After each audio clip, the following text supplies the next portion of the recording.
अस्सलाम वालेकुम dear students. Types of amoebocyte के साथ हम आपकी खिदमत में हाजिर हैं। एक इम्पॉर्टेंट बात याद रखिए कि मिलर एंड हॉर्ले की ज़ूलॉजी बुक प्लस हिकमैन से ये सारे कोर्स कंटेंट्स लिए गए हैं। इन्हें बेहतरीन नोट्स के साथ शॉर्टकट के साथ उर्दू लेक्चर में आपकी खिदमत में पेश किया गया है। आइए बड़ी तेज़ी के साथ अपने लेसन की तरफ चलते हैं। Types of amoebocytes. Amoebocytes basically 4 मुख्तलिफ टाइप्स के होते हैं। Number 1 thesocytes, 2 myonemes, 3 sclerocytes, 4 archaeocytes. To be noted, revise करता हूँ।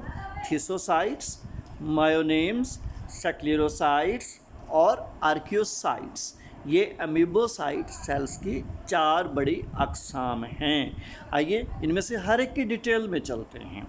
सबसे पहले thesocytes, they are basically amoeboid cells. ये अमीबा लाइक होते हैं, ये अमीबाइड सेल्स होते हैं। They are involved in the functions of reserve food materials. ये रिज़र्व फूड मटेरियल यानी खुराक को ज़ख़ीरा करने का रोल परफॉर्म करते हैं। सेकंड मेजर कैटेगरी नंबर 2 पे हैं sclerocytes. Sclerocytes are involved in the secretion of skeletal elements of sponges. ये स्पंज के स्केलेटल एलिमेंट्स को, स्केलेटन बनाने वाले एलिमेंट्स को खारिज करते हैं। इसका मतलब स्पंज के स्केलेटल फॉर्मेशन के अंदर सबसे मेजर रोल सेक्लेरोसाइट्स का होता है। थर्ड नंबर पे हैं मायोनीम्स।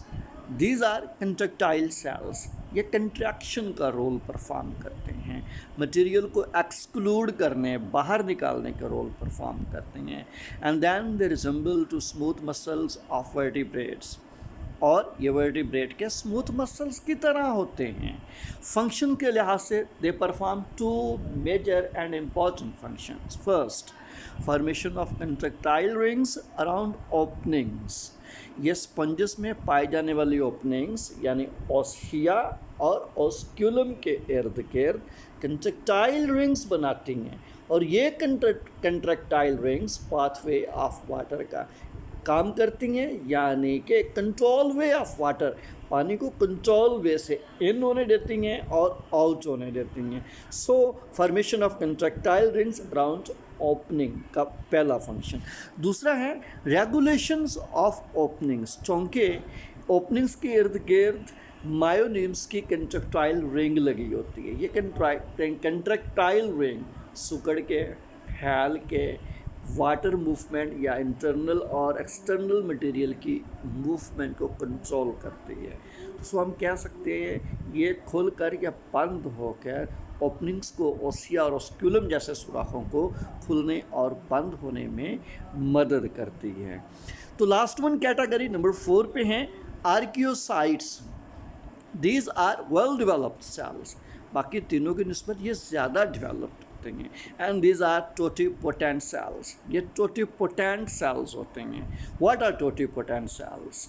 Bye definition, such cells which have potential to transform into any other cell। ये ऐसे सेल होते हैं जिनमें एक सेल से चेंज होकर किसी दूसरे सेल में तब्दील होने की सलाहियत हो। लिहाजा these cells are interconvertible। ये एक सेल किस्म से दूसरे सेल की किस्म में कन्वर्ट हो जाते हैं, तो टोटिपोटेंट सेल्स कहलाते हैं। तो archaeocytes, to be noted, it's a very important MCQ कि स्पंजेस के अमीबोसाइट की 4 टाइप्स हैं, उनमें से सिर्फ आर्कियोसाइट्स आर टोटिपोटेंट सेल्स। यानी आर्कियोसाइट का ये पोटेंशियल है कि ये सेल की एक किस्म से दूसरी किस्म में कन्वर्ट होने की एहलियत रखती हैं। Let's say about their functions. 4 major function. पहला, रीजनरेशन। जब कोई बॉडी पार्ट इनवर्टिब्रेट में से, स्पेशली स्पंजेस में से कट जाता है, तो ये वहाँ पर उस कटे हुए हिस्से को दोबारा बना देते हैं। Second function, give rise to sex cells. Archaeocyte से स्पंजेस के स्पर्म्स या फिर एग्स, जो कि सेक्सुअल रिप्रोडक्शन में यूज़ होते हैं, ये काम सेक्स सेल प्रोडक्शन का भी आर्कियोसाइट्स करते हैं। Number 3, functions in ingestion. Food material को इंजेस्ट करना हो, बॉडी के अंदर लेके जाना हो, निगलना हो, तो आर्कियोसाइट इन्वॉल्व होते हैं। फंक्शंस इन डाइजेशन, ये खुराक की डाइजेशन में भी, खुराक को हज़म करने में भी इस्तेमाल होते हैं। तो दोस्तों, मैं उम्मीद करता हूँ कि आपको मेरा ये वीडियो लेक्चर बहुत पसंद आया होगा और काइंडली इसे सब्सक्राइब करना और बार बार देखना मत भूलिए। बहुत शुक्रिया, अपने दुआ में याद रखिएगा। अल्लाह हाफ़िज़।